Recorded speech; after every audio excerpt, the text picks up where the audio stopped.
Hi everyone, my name is Matt and welcome back to another Plan With Me monthly video. I'm sure you'll hear this on so many other Plan With Me videos this week, but I can't believe it's December. We're almost at the end of 2021, and in this video I'm going to show you a different monthly layout than I've been using, something that you'll probably recognize and is very simple and easy to do, which, as each of you who have been watching this channel for a little while know, I like to keep things as simple and effective as I can so that I can get back to doing the work that matters to me and the people that I love being with. Before I show you the layout, I do want to make a note that when I'm planning for December, really what I'm doing is I'm starting to already get in the mindset of how I'm going to plan for the new year coming up. So monthly planning for December is incorporating a lot of what I'll do for annual planning going into January.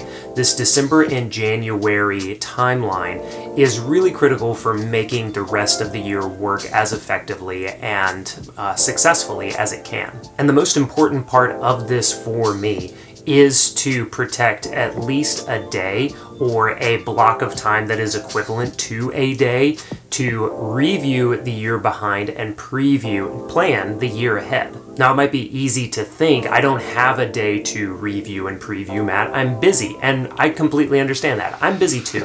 What I can say is that if you think about how many work days there are normally in a year, it's about 250. And to just take literally one day out of your year is not even equivalent to 1% of your working time for the year. And that's even if you take it out of your working time. It's way less. I didn't even do the math on what is one day out of 360. Yeah, it's that number right there.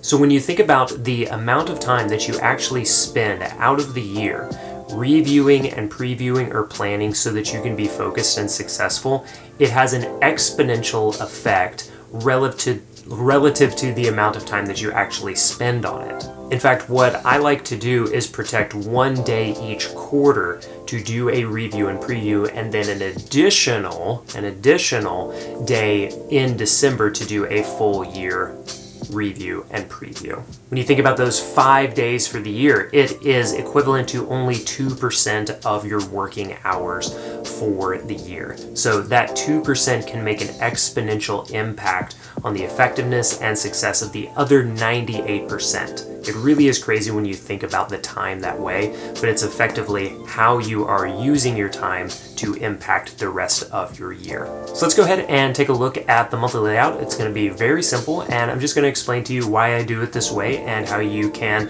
make this grid work in your own bullet journal. All right, friends, let's go ahead and hop into my monthly layout for December. Now, what you're going to see is a really simple, almost monthly calendar style layout. And the reason that I did it this way instead of the minimal column style that I've been doing for the last several months is, as you can see, I just wasn't being as good as I wanted to about filling these out month to month.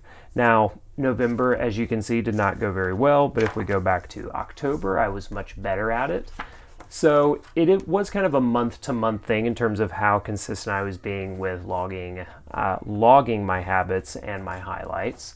And because there are so many events in December, I wanted to go ahead and create more of this, still focused on the week as the organizing section, but to treat it more in the traditional, almost monthly wall calendar or desk calendar layout. So I kind of copied a bit of a layout from what I would see in this Field Notes desk calendar, this workstation calendar, which, by the way, definitely check these out. Link in the description. And so Monday, Tuesday, Wednesday, Thursday, Friday. And then the only thing that I do differently is, because it fits into this 2-page layout so much more cleanly, it's such a cleaner layout, I start the week on a Monday and then I split the Saturday, Sunday, okay? So instead of doing Sunday to Saturday, those are combined. This gives me 6 blocks on each weekly grid, and you can see the way that I've laid this out is 6 blocks across and then 5 blocks vertically.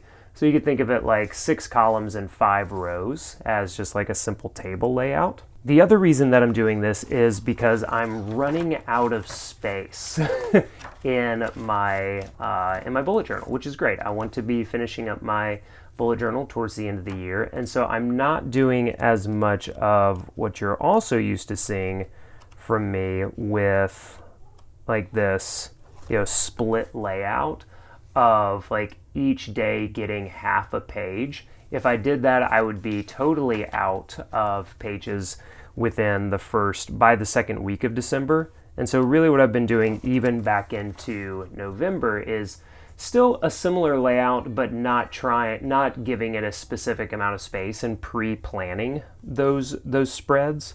So even though there are only 1, 2, 3, 4, 5 entries on these pages so far, you can see it covers a week, Wednesday to Wednesday, of actual working days. That's why this bigger, more expanded monthly layout is really going to be useful for me this December.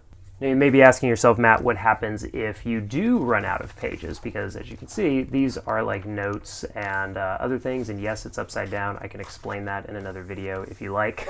So what happens if I do run out of space? Well, if I do, no big deal. I will still wait to do the next year bullet journal fresh. So if I run out of space, all I will do is use my friend Jeff Sheldon of Ugmonk, use his literal analog note cards. So you can see that I have these that I can use, and you can check out the video that I have about analog. It's a great little system, and especially if you don't want to do like the whole bullet journal thing and it feels overwhelming, checking out analog is a great idea.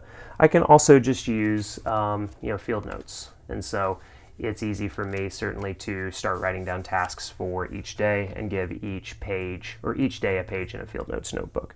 So no big deal there. I'm still writing down my December goals and tasks. The 2 big things that I'm focusing on are getting more YouTube videos out for you, and then also Productivity Power Up, my cohort course. The third cohort or third round is going to be starting on January 10th. So if you want to know when that is going live, make sure you sign up for my email list in the description below.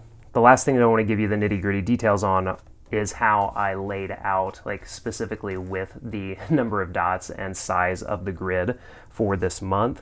So this is, of course, the Bullet Journal Edition 2. And one of the many things that I like about this edition, and you can check out my review for it in the description below, is at the front. I'm not sure how well you'll be able to see this, but they give you the number of dots. There you go, you can see it up there. The number of dots vertically and horizontally. So I know that there are 25 horizontal dots and then 37 vertical dots. So this lets me know that basically across I have 50 dots across to work with and 37 vertically. So this one, I believe, if I can do not boring math, then if I have 50 across right here and I'm trying to get 6, I'm pretty sure that I was going 8 dots across. Yeah, 8 by 6 is 48. So 8 dots across for each box. And then coming down, since there are 37, 5 times 7. So it was, each box is 8 dots across and 7 dots down. So that way I'm able to create a nice consistent grid right here. Again, writing Monday, Tuesday, Wednesday, Thursday, Friday, and then Saturday, Sunday split up top right here. So just go through the bullet journal that you have and count the number of dots horizontally, and vertically, so that you can figure out what your grid needs to look like. Now, like I said, the Bullet Journal 2nd edition will tell you all of those, but if you've seen some of my other bullet journal setup videos, I will also, if it's not explicit, I will go through and count. So this is the Baron Fig Confidant. It's 36 dots down and 24 across. These are Baron Fig dot grid sticky notes, by the way. Again, 36 by 48 across, so I'm doing a 6 by 8 layout for each grid in something like the Baron Fig. And it looks, like, this is a work in progress for the Baron Fig one. So as you can see, here's my, 6 by 8, so 8 across right here, 6 up and down right here for each block, and then I just need to fill in the rest of the grid.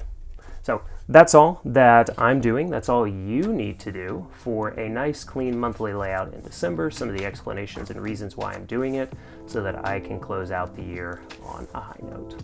I talked a lot about my review and preview process, and I am going to have specific videos coming up this month that will help you think through your own annual review and the upcoming annual preview or plan. So keep an eye on the channel for those videos. If you want and it's helpful, please make sure you subscribe and ring the bell. Click the bell, ring the bell, so that you will be notified when these new videos come out. The other reminder that I want to share is to make sure that you sign up for my email list below.